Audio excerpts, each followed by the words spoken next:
Di ba? Oh, okay, alright, mga kababayan. Are you ready?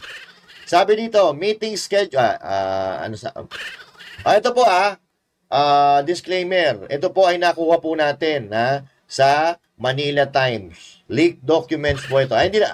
Hindi na po ito, public documents na po ito kasi pinost na po ito ng Manila Times. Alright. Okay. Now, mga kababayan, ito yung schedule. Ito yung pinaka-final sprint nila, yung na action plan. Contingency plan. Kasi gagamitan ito ng pera sigurado Oo. Sabi dito, bagong Pilipinas. Oo, bagoong ang baho bagoong yan para sa akin. Midterm election final campaign sprint action plan. Action plan, naiintindihan nyo naman yan, di ba? Action plan. Sabi dito, meeting schedule, arrival of participants, opening remark, message of commitment, closed door meeting, action planning. Ano kaya yung action planning Ang lupit ng action planning yung mga damuho kayo. Pero sa Tagalog, ito, meeting schedule daw ng pagpupulong. Ang unang-una, number 1, yung pagdating ng mga kalahok. Pangalawa, opening remark, panimulang pananalita. Pangatlo, mensahe ng paninindigan. Ay, may paninindigan ba? Oo. Saradong pulong ukol sa plano at aksyon. Yararay, plano at aksyon Ang lupit nyo talaga isipin nyo yon, may plano pala kayo sa eleksyon, pero yung problema na dinadanas ng mga ordinaryong Pilipino, wala kayong plano. Ano to? Puro election lang ang pagpaplanuhan natin, mga sir. Paano naman yung mga krimen, mga sir? Yung mahal na bilihin, mga sir. Infrastructure, trabaho, kagutuman, sir. Kriminalidad, mga sir. Uy, ba tayo plano, sir? Oo. Ito pa ang plano nila, mga kababayan. Plano nila, ito yung final campaign sprint action plan is Oplan Horus. Ano po itong Oplan Horus na to, mga kababayan? Ang Horus po kasi, base sa aking pagkakaalam, ang Horus is one who is above. Okay. Kumbaga yung pinakapinuno, ang Horus. Oplan Horus. Pero tama naman, kasi ang tinarget nga nila ay si Pangulong Duterte. Yung pinakapinuno natin. Kaya tinawag nila ito Oplan Horus, the one who is above. Yung pinakamakapangyarihan, yung nasa itaas, walang iba kundi si Pangulong Duterte. And that is the reason why they call this Oplan Horus. Okay, basahin po natin English. Ano ba to? Wait lang. Paano ba to? Oplan Horus. Ito, Tagalogin na lang natin. Bilang pinuno ng alyansa para sa bagong Pilipinas, patuloy na inaakusahan at sinisiraan si PBBM ng masamang puwersa ng Duterte. Masamang puwersa daw ng Duterte. Ang kanyang kabaitan at pagpapasensya ay hindi dapat abusuhin ng mga kalaban. Sino mag-aabuso ng pagpapasensya ni Marcos Jr.? Kayo-kayo lang na magkakaalyado? Kayo lang ang pwedeng umabuso kay Marcos Jr.? Ano yan? At ang kanyang pamumuno ay dapat ipagtanggol ng bawat benepisaryo ng alyansa. Sino magbe-benefit? Kayo lang naman dyan Second stanza. Hindi. Wala pa pala. Tuloy natin. First stanza pa lang tayo First stanza. Ayon sa mga tagubili ng Pangulo ay pagpapatuloy ng lakas CMD ang pagsulong ng Oplan Horus bilang matibay na kaalyado upang mapanatili ang kalamangan ng alyansa sa pagtatapos ng midterm election. Asa pa kayo? Lalamang lang kayo kung mandadaya kayo. Real talk yan. Ito daw, sabi dito sa English, what we've accomplished. Mga nagawa na daw nila. Sige, pakinggan natin. Baka mamaya maganda itong nagawa nila. Baka mamaya napababa na nila yung presyo ng pagkain, nalutas na nila yung kriminalidad, nakapagpatayo sila ng mga infrastructure, nakapaglikas sila ng mga tao. Balay naman natin. Okay, sige, ito daw. what they have accomplished. O, basahin natin ha. Oo. Isang taon matapos buuin ang Oplan Horus. O, di ba? May plano na talaga sila, no? Pero si Torre, no? Si Torre, gulong-gulo doon sa hearing. Ang sabi niya, walang plano. Oh, walang plano, naghahanda daw sila. Oh, naghahanda lang daw sila kasi baka dumating yung pagkakataon na ipadampot niya si Pangulong Duterte at ipagkanulo sa ICC. Naghahanda lang daw. Pero sinasabi sa dokumentong ito na isang taon na pala sila naghahanda sa pinaghandaan ng Oplan Horus. Ha? Oh, nakamit na ng alyansa ang maraming positibong tagumpay. Anong tagumpay? Oh, lubhang napahina natin ang masamang puwersa ng Duterte ayon sa plano. Napahina daw nila ang Duterte faction. Ha? Yung mga Duterte supporter. Ha? Napahina daw nila yung kampo ng mga Duterte doon sa mga ginawa nila. Wow! Sa positibong kalagayan ng midterm elections, kumpiyansa tayong hindi na makakabawi si Dutz upang hamunin ang pamumuno ni PBBM bago ang 2028. Oh, narito na ang mga natapos na. Oh, eto na daw yung mga natapos na ha. Oh, paano dumipensa? Okay, alright, eto na. Oh, sabi ito, how to defend sa English. Paano dumipensa? Oh, Tagalogin na lang natin para hindi na masyadong mahaba.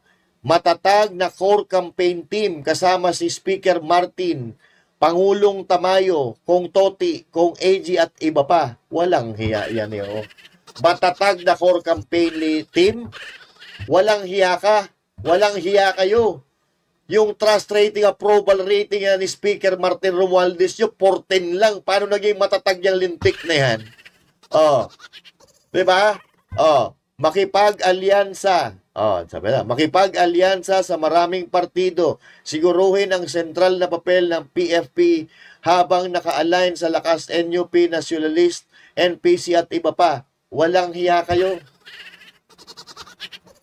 Naglulundagan na nga yung mga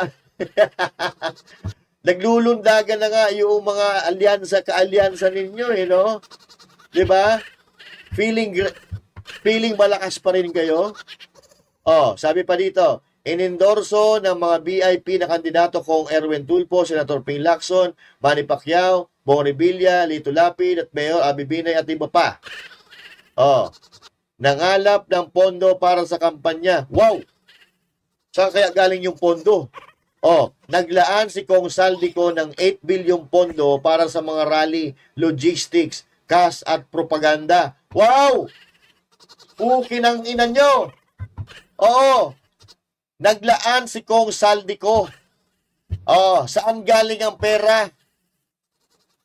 Saldico, sagutin mo, hinayupa ka, lapugo ka. Saan galing at ang 8 bilyong pondo para sa mga rally ninyo? Para sa logistics, sa cash, at mga propaganda. Ito na nga sinasabi natin, mga kababayan. Oh, ayan po ha. Nakikita nyo naman yan.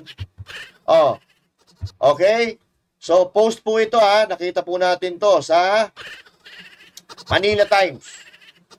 Oh, gumamit ng mga pulisiya tulad ng exemption sa rice tariffs at pagpapataas ng benepisyo ng uniform personnel. Kampanya sa impormasyon, ginagamit ang reactive social network mula noong 2022 national election at kumuha ng mas maraming social... Oh, putang ina! Umamin! Oh, eto, kampanya sa impormasyon, ginagamit ang reactive social network mula noong 2022 national election at kumuha ng mas maraming social media influencers. Oh, eto na po yung ginasabi natin, sinasabi nila kanina na cash. Ayan oh, sa number 4. Okay? Number 4, so sa how to defend. Oh, eto na nga sinasabi mga kababayan. Yung cash, ginagamit nila sa pagbabayan, sa pagpakalat ng mga black propaganda gamit ang mga social media influencer. Alright! Okay. At dito, mga kababayan, malalaman natin na ginagamit nila ang puwersa at mga sangay ng gobyerno para sa politika. Akala ko ba yung mga sangay ng gobyerno hindi po pwedeng gamitin yan sa politika? Pero bakit parang dito sa dokumento na ito, gamit na gamit ang iba't ibang sangay ng gobyerno at kasabwat pa ang mga yudiputang aso na mga lapugo na dati ay kalaban nila. So ibig sabihin mga kababayan, nagsama-sama na yung mga dilaw, yung mga pula, kung ano-ano pang kulay para sa kahayupan. Eto na. Kung paano daw umatake. Eto na yan. Sa second page na tayo. How to attack. Wait lang, baka hindi tayo naka-live eh. How to attack daw mga kababayan ha. How to attack. Yan. Second page na tayo. Paano umatake sa Tagalog? Kung isa-isahin natin, number 1. Tagalogin ko na ha, para hindi na tayo masyadong matagalan dyan. Plano sa pag-aresto ng ICC. Nakipagtulungan ng PNP, PIDEA, HRC at Kongreso kay Senator Trillanes para sa ICC investigation upang makakuha ng warrant of arrest kay Duterte at matagumpay siyang inaresto at nailipat doon sa Netherlands. Palakpakan natin ang mga putang inang yan. Kasi, ano sinasabi ng gobyerno ng Pilipinas? Sinungaling talaga mga putang ina. Ang sabi, mula sa Pangulo hanggang doon sa mga gabinete niya, hanggang doon kay Claire Castro, ay hindi daw sila nakikipagtulungan sa ICC. Pero dito, sa strategy nila, sa plano nila, campaign plan nila, mga kababayan, malinaw po dito na nakipagtulungan ang PNP, PIDEA, HRC at Kongreso kay Trillanes para arestuhin si Duterte. What the fuck is that? Etong gobyerno ni Marcos, etong administrasyon ni Marcos, napakagaling. Napakagaling po nila sa kasinungalingan. Kung meron tayong pupwede na masasabing na-accomplish nila yung katindi, yung tindi ng pagsisinungaling ng administrasyon na ito. Ito pa. Ginamit nilang PIDEA, PNP, HRC, Kongreso, kasabwat si Trillanes. Okay? Alright. Para ipagkanulo nila yung dating presidente. Matagumpay siyang naaresto daw. Number 2. Number 2. Investigasyon lokal. Ipinagpatuloy ng House, DOJ, NBI, COA, AMLAC ang investigasyon sa drug war at confidential fund cases. Yan. Kasama pa dito yung mga confidential funds ni VP Sara Duterte. Okay? Pangatlo, inulunsad ang impeachment, inumpisahan at ipinasa ng House ang reklamong impeachment laban kay Sara gamit ang pagsuporta sa mga congressman ng mga soft budgets, AX, AKAP at TUPAD.